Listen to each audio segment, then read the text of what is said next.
दोस्तों आज मैं आप लोगों को बताएंगे ये तीनों का डेफिनेशन बताएंगे, साथ में एक एग्जांपल बताएंगे। ये तीनों टॉपिक को आप लोग को अच्छे तरीके से समझाया जाएगा। रो मैट्रिक्स तो रो वेक्टर क्या होता है, कॉलम मैट्रिक्स तो कॉलम वेक्टर क्या होता है और स्क्वायर मैट्रिक्स क्या होता है। ये तीनों का आप लोग को क्या करना है, क्या होता है इसको समझना है और इसका डेफिनेशन को ऐसे रटना नहीं है। इसका एक एग्जांपल आप लोगों को क्या करना, याद रखिएगा।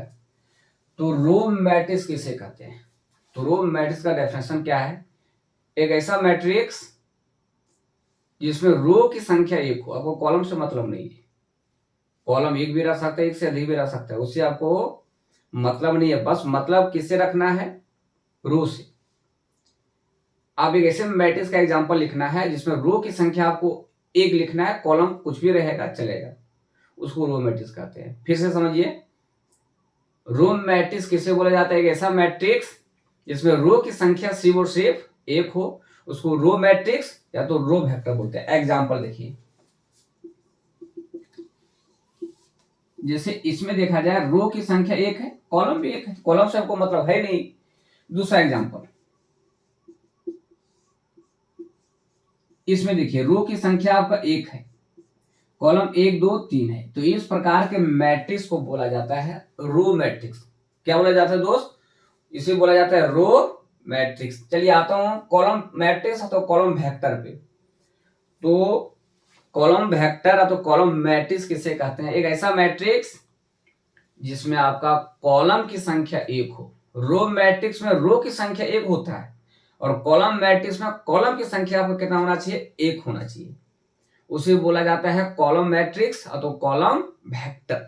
देखिए एग्जांपल, यही एग्जांपल देखिए, ए बराबर दिया हुआ 2, जिसमें देखा जाए कि आपका कॉलम कितना है, एक है, इसको बोलेंगे कॉलम मैट्रिक्स। अनदर एग्जांपल देखिए, ए बी सी, इसमें देखा जाए रो 1 2 3 है और कॉलम का बात की जाए एक है, तो इसको बोलेंगे कॉलम मैट्रिक्स तो कॉलम वेक्टर।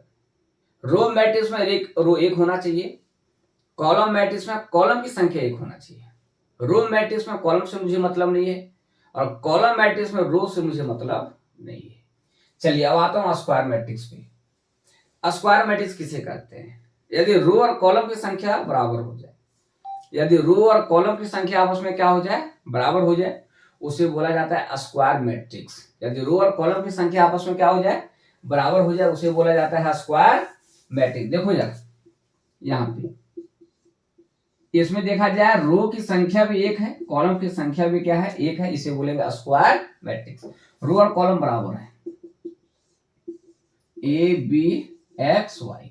इसमें देखा जाए रो की संख्या आपका 2 है, कॉलम की संख्या भी आपका 2, मतलब 2x2 ऑर्डर का है, तो इसको बोलेंगे क्या, स्क्वायर मैट्रिक्स बोलेंगे। क्या बोलेंगे, स्क्वायर मैट्रिक्स। स्क्वायर मैट्रिक्स का बहुत सारा एग्जांपल हो सकता है, 3x3 ऑर्डर का भी स्क्वायर मैट्रिक्स होगा, एग्जाम्पल हो सकता है, 4x4 ऑर्डर का भी हो सकता है, 5x5 ऑर्डर का भी हो सकता है। ये सारे एग्जाम्पल आपका स्क्वायर मैट्रिक्स का होगा। चलिए थैंक यू दोस्तों।